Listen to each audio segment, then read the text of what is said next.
2024 সালের 5 আগস্ট হাসিনার পতনের পর আওয়ামী লীগের সকল কর্মসূচি নিষিদ্ধ করার আদেশ দিয়েছে আদালত।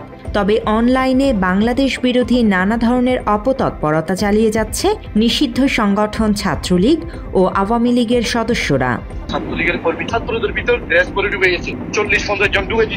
আওয়ামী লীগের বেশ কয়েকটি ফেসবুক পেজ থেকে প্রায় প্রতিদিনই বাংলাদেশ সরকার এবং দেশের বিরুদ্ধে নানা ধরনের গুজব ছড়িয়ে যাচ্ছে তারা।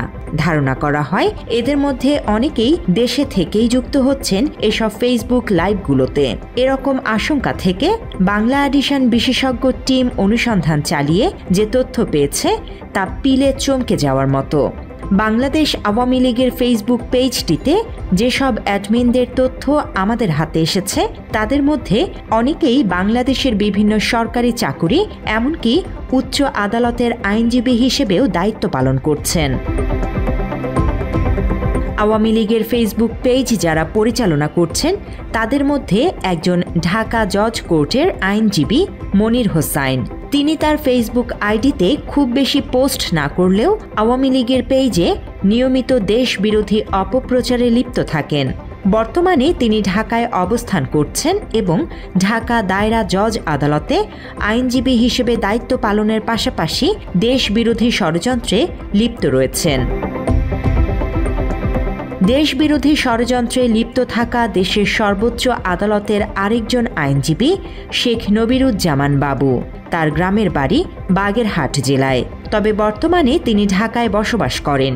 তিনিও আওয়ামী লীগের ফেসবুক পেজের অ্যাডমিন। বাংলাদেশ বিরোধী অপপ্রচারের মাধ্যমে দেশের পরিস্থিতি উত্তপ্ত করতে নিয়মিত তৎপর দেখা গেছে তাকে। নর্থ সাউথ ইউনিভার্সিটির সাবেক ছাত্রলীগ নেতা সুজন আলী বর্তমানে ঢাকায় বসে আওয়ামী লীগের পেজের মাধ্যমে অপপ্রচার চালাচ্ছেন। এছাড়াও ঢাকায় বসবাস করে আওয়ামী লীগ এবং ছাত্রলীগের ফেসবুক পেজের মাধ্যমে দেশবিরোধী অপপ্রচার চালাচ্ছে পটুয়াখালীর সুমন জাহিদের বর্তমান অবস্থাও ঢাকায় বলে জানা গেছে। আওয়ামী ষড়যন্ত্রে লিপ্ত থাকা এসব কর্মীদের বাইরে শীর্ষ নেতারাও দলটির বিভিন্ন পেজ পরিচালনা করছে।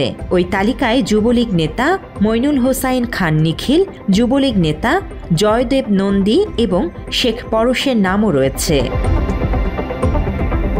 আওয়ামী লীগের বিভিন্ন পেজের মাধ্যমে অপপ্রচার চালানোর তালিকায় রয়েছে নাইমুল ইসলাম খান শোভন, রাকিবুল হক, অদিত্য নন্দী, জাফর, NI সৈকত, শামসুল হক অনিক, আসমা রায়হানা সহ আরও অনেকে, যাদের প্রত্যেকেরই অবস্থান দেশের মধ্যে বলে নিশ্চিত হওয়া গেছে।